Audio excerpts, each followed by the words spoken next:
In 1739, philosopher Alexander Baumgarten introduced the use of the term aesthetics.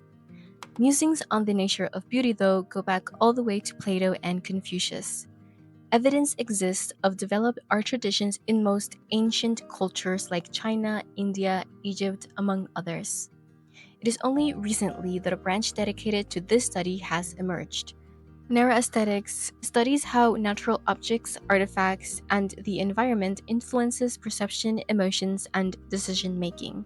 How we engage with these deepens our self-understanding, our behaviors, communication, consumerism, and even our choice in partners.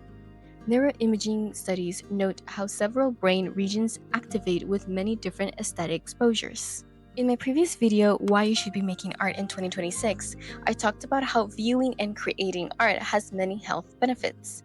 As a super quick, extremely simplified summary, admiring and making art engages both hemispheres of the brain, from our logical, linguistic, and task oriented left to our creative, intuitive, and spatially aware right. But we do know our brains are not only divided into two halves, it is also divided into lobes, and those are further divided into systems. In the most basic of terms and relating to art, the occipital lobe deals with visual reception and shape perception. Our temporal lobe has face recognition and object perception. If art is also abstract reasoning, though, well, frontal lobe.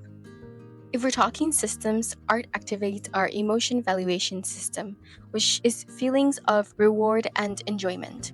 One of the components of the system is the appraisal theory. It explains that emotions are present when we judge a situation or stimuli as relevant to our needs, attachments, or goals. For example, I would connect with an artwork where the setting is familiar because it is relevant to my attachments to set place. Art also activates the sensory motor system, which perceives color and movement. I actually have a video, which I will add it in the cards, where I talk more in depth about color psychology. I mentioned studies that show how colors have actual physiological effects in our bodies. I also talk about the importance of color associations and how we connect with them psychologically. The knowledge meaning system is also activated when we view art. This system deals with prior knowledge and personal experience to find significance in artworks. For example, when I see Degas' paintings, I am aware of the ballet business and how it used to run, what it meant for these young women and the older male patrons that liked to watch, to say the least.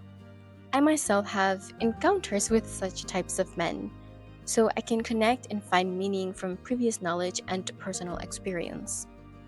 In essence, how we connect to art is by a series of brain activity that happens all on its own. It is automatic and biological. Susan Maximin, founder and executive director of the International Art and Mind Lab and Applied Neuroaesthetics Initiative at the Johns Hopkins University School of Medicine, said, quote, "Artists, philosophers, and children have always known the power of the arts. It's innate and intuitive. Yet we've marginalized the way we've thought about the arts as a form of entertainment. In fact, the science shows we are neurobiologically wired for these kinds of experiences, and they contribute to our health and well being."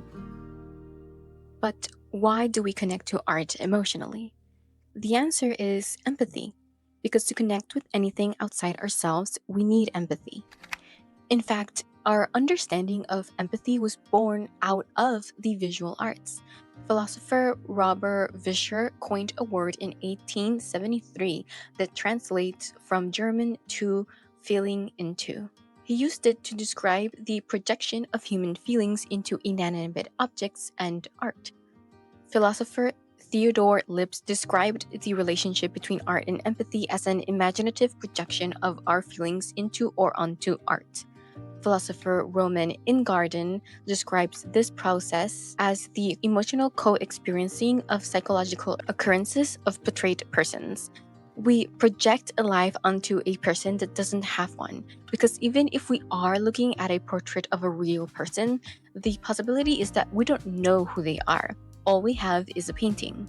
An artist uses their own observations, awareness, and interpretations of the world and then makes color choices, textures, shapes, facial expressions, settings, and props to convey a mood, a feeling, and story to achieve a connection between the observer and the art. And we do connect. Many people have said to experience visceral emotions to static paintings, not music, not movies, but paintings. Feeling anger, deep sadness, joy. Matthew Pawlowski, PhD and Associate Professor of Psychology at the University of Vienna, who studied transformative art experiences, said, quote, "It's just purple paint. It doesn't move or change or do anything to them outwardly, but amazing things are going on in their bodies and minds." The anterior insula is the brain region that processes empathy. It acts as the core circuit for experiencing and understanding emotional, social, and visceral experiences. There are two types of empathy: affective and cognitive. Affective means you feel what another person feels. Cognitive is when you understand the why of another person's feelings. And wouldn't you know, the anterior insula activates when viewing art. This explains how some describe their experiences as visceral. Poet Percy Bysshe Shelley said, quote, "A man to be greatly good must imagine intensely and comprehensively. He must put himself in the place of another and of many others. The pains and pleasures of his species must become his own." End quote. It's important to note empathy is a nuance activation. Motor theory suggests the ventral premotor cortex and the inferior frontal cortex are responsible for triggering emotions based on the observation of someone else's. If empathy were wholly automatic, we would empathize all the time with everything and anyone. We'd be in a state of permanent emotional rollercoasting. Terry Wu, a neuroscientist, said, quote, "We are born with an innate capacity to feel other people's pains as if it's our own pain. But at the same time, we are very selective in whom we feel empathy towards," end quote, which is why empathy is also a choice done by a set of cognitive and motivational factors. You choose when to engage and when not to, even stopping empathizing when you have begun to do so automatically. In this case, then, empathy is also taught and exercised, like a skill or muscle. Art is capable of eliciting empathy, but it also cultivates it, which is why it is important for children to do art, experience literature, and be encouraged to analyze, theorize, discuss, and empathize. In 2003, Lauren Christine Phillips, a secondary art educator at Norcross Elementary, set out to teach and instill empathy. As examples, she explains two lessons she provided for her students. The first was Ashanti Adinkra cloth, traditional of Ghana. I do apologize if I mispronounced. It is hand-stamped and made to wear at funerals. By discussing the artist's motivations, students could imagine what the artist felt or thought while creating their cloths. The second lesson was inspired by Oaxacan painted animal sculptures. She explained to her students how many artists made these after farming all day. She would engage with them by asking them questions which instigated imagination and projection. For example, why would these farmers spend their little free time doing this? From there, the students could understand this brought the farmers joy. Most importantly, proving the positive impact, students began to relate the artists they studied with their own families, making connections that weren't there before. Empathy, as discussed, can be automatic, can be a choice, can be developed, but it can also decline. Wu stated in 2021 that technology and the pandemic dehumanized social interactions. Connection was quick, insensitive, and unconscious passes of judgment from behind multiple screens. He described this as a sharp drop of empathy, with technology depriving people of this ability. He said, quote, "Art can be a powerful way for us to gain a better understanding of human emotions and stories. It gives us a unique lens to look at artists in our worlds. It trains our brains to slow down and think more rationally instead of emotionally. It restores our capacity to connect with others. Art plays a unique role in re-establishing humanity in this technology-dominated world." End quote. In many ways, we can see the lack of this in this new age of AI, media illiteracy, and the eroding of critical thinking. How metaphors or hyperboles are not understood but nitpicked. Even something as simple as complaining, "Is the curtain blue and why does it matter?" We don't notice the symptoms of a bigger empathy problem, which goes hand in hand with curiosity and wonder.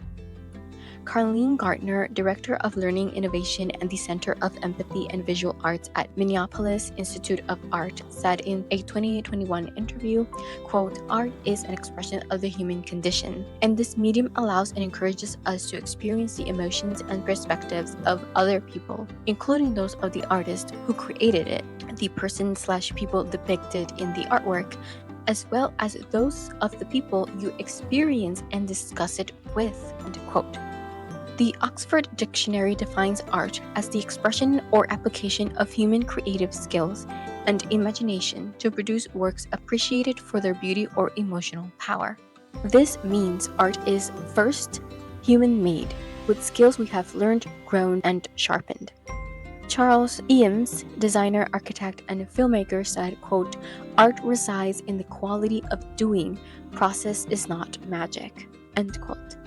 Leo Tolstoy, writer of Anna Karenina and War and Peace, stated art is, quote, "a means of union among men, joining them together in the same feelings and indispensable for the life and progress towards well-being of individuals and of humanity," end quote.